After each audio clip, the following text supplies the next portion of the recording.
My name is Daniel. I'm 34 years old, and this is the story of how I discovered my wife had been faking a serious illness for over a year, and how I exposed her lies to everyone who had supported us. My wife, Jessica, and I had been married for 6 years. We had a good life, both had decent jobs, owned a home, talked about starting a family. Everything seemed perfect until 2 years ago when Jessica started complaining about mysterious symptoms. It started small: headaches, fatigue, dizziness. She went to the doctor, who ran some tests. Everything came back normal. But Jessica insisted something was wrong. She went to specialist after specialist: neurologists, cardiologists, rheumatologists, more tests, more scans, more blood work. Everything was always normal. Then one day, about 18 months ago, Jessica came home from a doctor's appointment looking pale. "Daniel, we need to talk," she said, sitting down heavily. "The doctor thinks they think I might have an autoimmune disease, something rare. They're running more tests."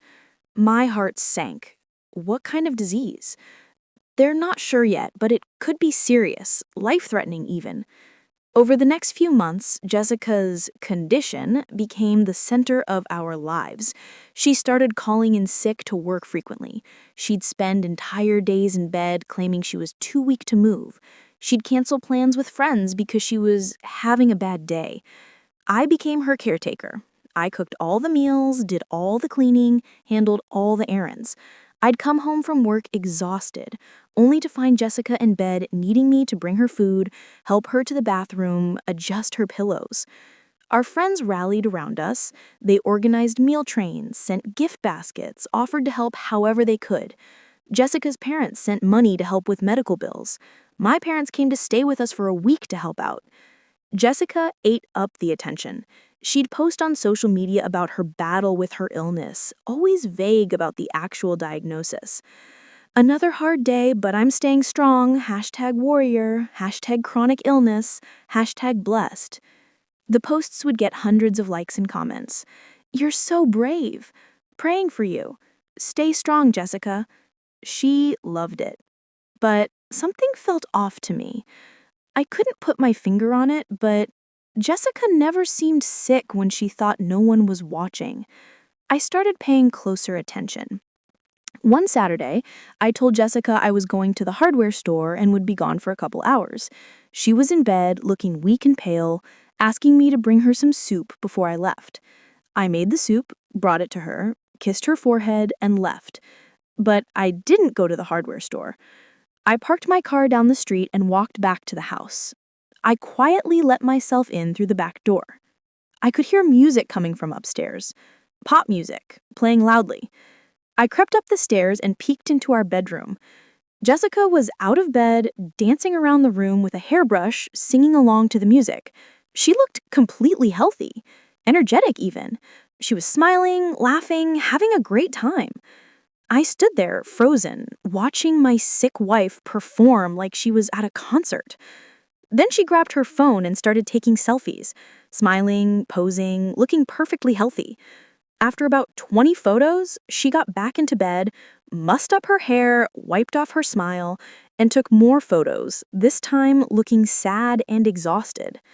I watched her type a caption: "Trying to stay positive even on the hardest days.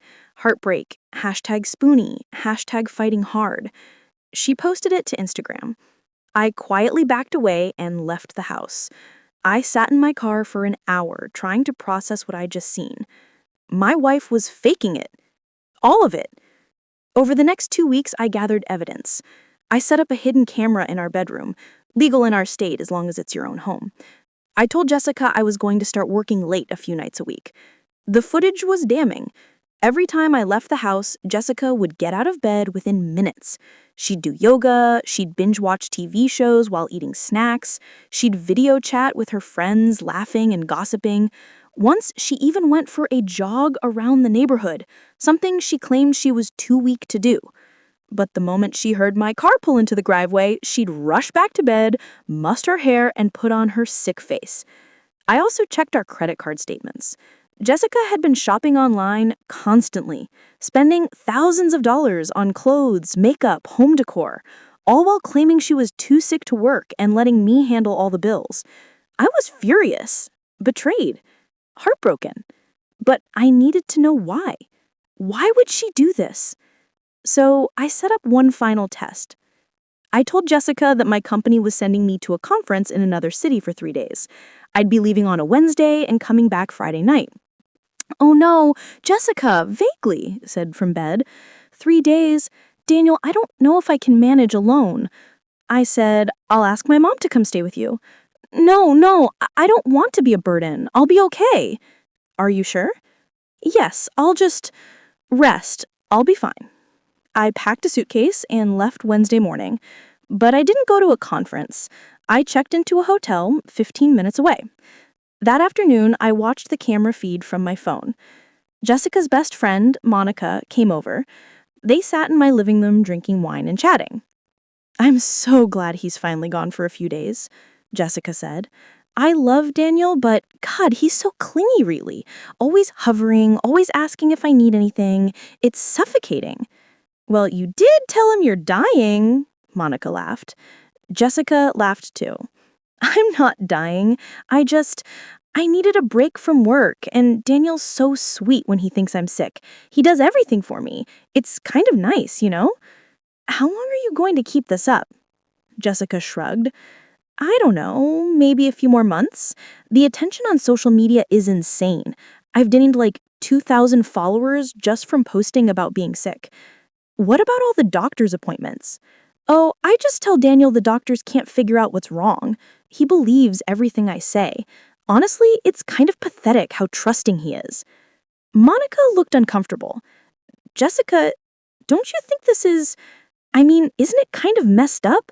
"Oh, come on. It's harmless. I'm not actually hurting anyone, and Daniel is happier taking care of me. It makes him feel needed. Everyone wins." "But what about all the money people have given you?" Jessica waved her hand dismissively. "What, like a few $100s? Whatever. They offered. I didn't ask for it." I turned off the video. I'd heard enough. Friday evening, I came home as scheduled. Jessica was in bed, looking weak and pale. "Daniel, you're back. I missed you so much." "I missed you too," I said calmly.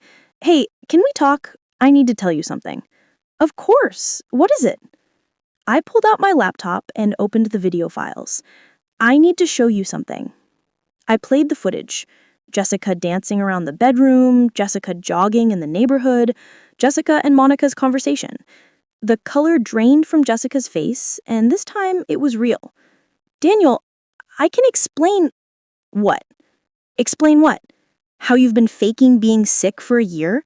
How you've manipulated me into being your servant? How you've stolen from our friends and family for attention and money?" "I wasn't scamming anyone. I needed..." "You needed what? Attention? To feel special? To avoid work?" Jessica started crying, real tears this time. "I'm sorry. I'm so sorry. It just started as a little thing and then it got out of control, and I didn't know how to stop." "You could have stopped by telling the truth." "Please, Daniel, please don't tell anyone. I'll stop. I'll go back to work. I'll fix this. Just please don't tell anyone." I looked at my wife, this person I thought I knew, and felt nothing but disgust. "I'm not going to tell anyone. You are." "What?" "You're going to post on social media, apologize to everyone, admit you faked everything, and return any money people gave you. Then you're going to move out." "You're divorcing me?" "Yes. I already filed the papers yesterday." Jessica's face crumbled. "Daniel, no, please. I love you. I made a mistake." "This wasn't a mistake. This was a calculated lie that you maintained for over a year. You manipulated me, our friends, our families. You stole from people's kindness. That's not a mistake. That's who you are." "I'll change. I'll get therapy." "Good. You should. But not as my wife." That weekend, Jessica posted a public apology on social media. It was vague and didn't include all the details, but she admitted she hadn't been sick and apologized for misleading people. The response was brutal.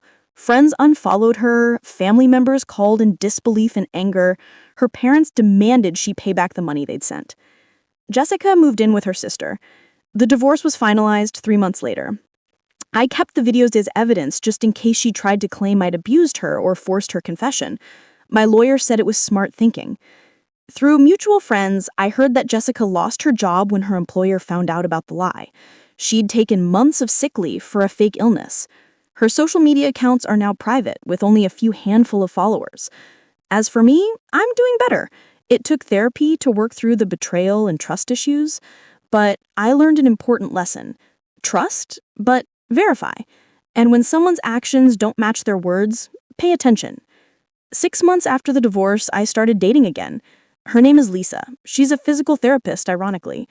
When I told her my story, she said, "That's called Munchausen syndrome, when someone fakes illness for attention. It's a real psychological disorder." So I should feel sorry for her? She